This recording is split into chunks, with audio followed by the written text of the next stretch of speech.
നമസ്കാരം. ഞാൻ നിങ്ങളുടെ സ്വന്തം മനീഷ് ആനിക്കാട്.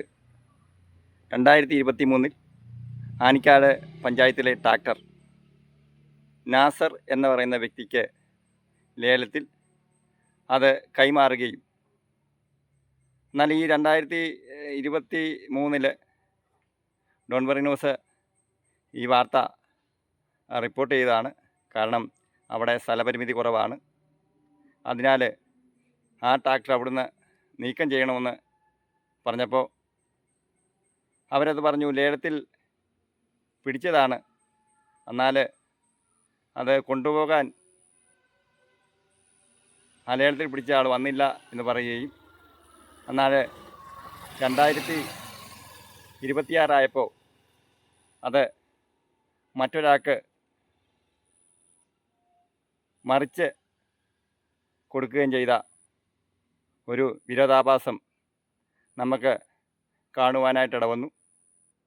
എന്നാൽ ഇതിനെ തുടർന്ന് ആനിക്കാട് പഞ്ചായത്ത് കളിസ്ഥലവുമായിട്ട് ബന്ധപ്പെട്ട് ഫണ്ട് വകമാറ്റി ചെലവഴിക്കുവാൻ വേണ്ടിയാണെന്ന് ഒരു ജനസംസ്കാരം പൊതുവേ ഉണ്ട്.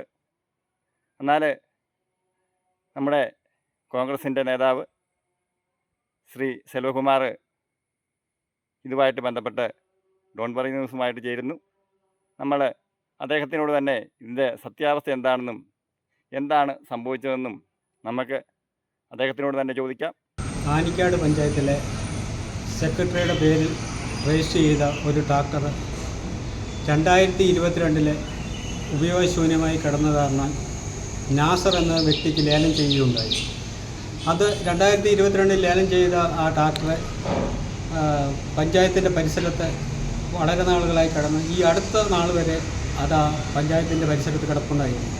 എന്നാൽ പുതിയ പഞ്ചായത്ത് കമ്മിറ്റി അധികാരത്തിൽ വരികയും പ്രസിഡൻറ്റിൻ്റെ നടപടിയിലൂടെ ആ ട്രാക്ടർ മറിച്ച് വിറ്റപ്പോൾ ഈ നാസർ 35,000 രൂപയ്ക്ക് വാങ്ങിച്ച ട്രാക്ടർ മറിച്ച് വിറ്റ് എത്ര രൂപ കിട്ടിയെന്നറിയില്ല.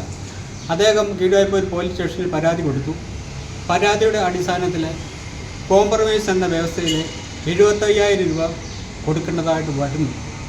ഈ 75,000 രൂപ സെക്രട്ടറിയുടെ കയ്യിൽ നിന്നാണോ പ്രസിഡൻ്റ് കയ്യിൽ നിന്നാണോ അതോ ഇപ്പോൾ കളിക്കള നിർമ്മാണത്തിൻ്റെ പേരിൽ ആനിക്കാട് പ്രദേശത്തിൽ ഫണ്ട് പിരിവ് നടത്തുന്നുണ്ട്, ഈ കളിക്കളത്തിൻ്റെ ഫണ്ടിൽ നിന്നാണോ ഈ 75,000 രൂപ കൊടുത്തതെന്ന് പൊതുജനങ്ങൾ സാധാരണക്കാർക്കും അറിയണമെന്നുള്ള താല്പര്യമാണ്.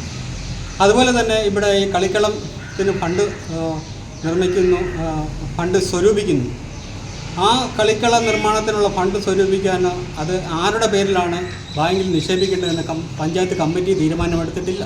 പഞ്ചായത്ത് കമ്മിറ്റിയുടെ ഒരു അറിവോട് കൂടിയല്ല, പഞ്ചായത്ത് കമ്മിറ്റിയുടെ തീരുമാനപ്രകാരമല്ല ഈ കളിക്കളത്തിന് ഫണ്ട് സ്വരൂപിക്കുന്നത്. സെക്രട്ടറിയും പ്രസിഡൻറ്റും ഏതാനും ചില മെമ്പർമാരും കൂടെ മാത്രമാണ് ഈ കളിക്കള ഫണ്ടിന് വേണ്ടി പോകുന്നത്. അതിന് ഉചിതമായ മറുപടി ജനങ്ങൾക്ക് തരണം എന്ന് മാത്രമാണ് ഈ അവസരത്തിൽ എനിക്ക് പറയാനുള്ളത്.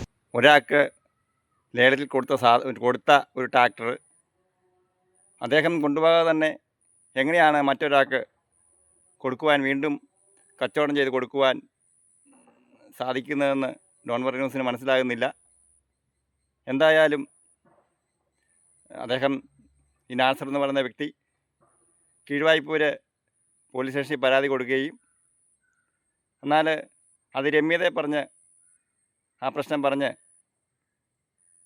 അദ്ദേഹത്തിന് 1,00,000 രൂപ വേണമെന്നാണ് അദ്ദേഹം ആവശ്യപ്പെട്ടത്. എന്നാൽ 75,000 രൂപ കൊടുത്ത് അത് കോംപ്രമൈസ് ആക്കുകയും ചെയ്ത ആനിക്കാട് പഞ്ചായത്തിനെക്കുറിച്ച് നമ്മൾ എന്താണ് പറയുക? കാരണം ഒരു വാർത്ത തേടിയാണെങ്കിൽ ആനിക്കാട് പഞ്ചായത്ത് വിട്ട് എങ്ങും പോകേണ്ട. ആനിക്കാട് പഞ്ചായത്തിൽ തന്നെ ഒരുപാട് വാർത്തകൾ നമ്മുടെ കൺമുമ്പിലുണ്ട്. അപ്പോൾ ഇതുപോലെയുള്ള കാര്യങ്ങളൊക്കെ ജനഹൃദയങ്ങളിൽ നല്ല നല്ല കാര്യങ്ങളൊക്കെ ചെയ്യുമ്പോൾ അതിനെ ഡോൺ ബറി ന്യൂസ് പ്രോത്സാഹിപ്പിക്കാറുണ്ട്. എന്നാൽ സത്യവിരുദ്ധമായ കാര്യങ്ങളൊക്കെ ചെയ്യുമ്പോൾ അതിനെയും ഡോൺ ബറി ന്യൂസ് വെളിച്ചത്ത് കൊണ്ടുവരാറുണ്ട്. അപ്പോൾ ഇതാണ് എൻ്റെ ജനങ്ങളോട് എനിക്ക് പറയുവാനുള്ളത്. വേലി തന്നെ വിളവ് തിന്നരുത് എന്ന് പറഞ്ഞുകൊണ്ട് മറ്റൊരു വാർത്തയും മറ്റൊരു വിശേഷവുമായി വീണ്ടും കാണും വരെ നന്ദി, നമസ്കാരം. നിങ്ങളുടെ സ്വന്തം മനീഷ് ആനിക്കാട്, ഡോൺ ബറി ന്യൂസ്.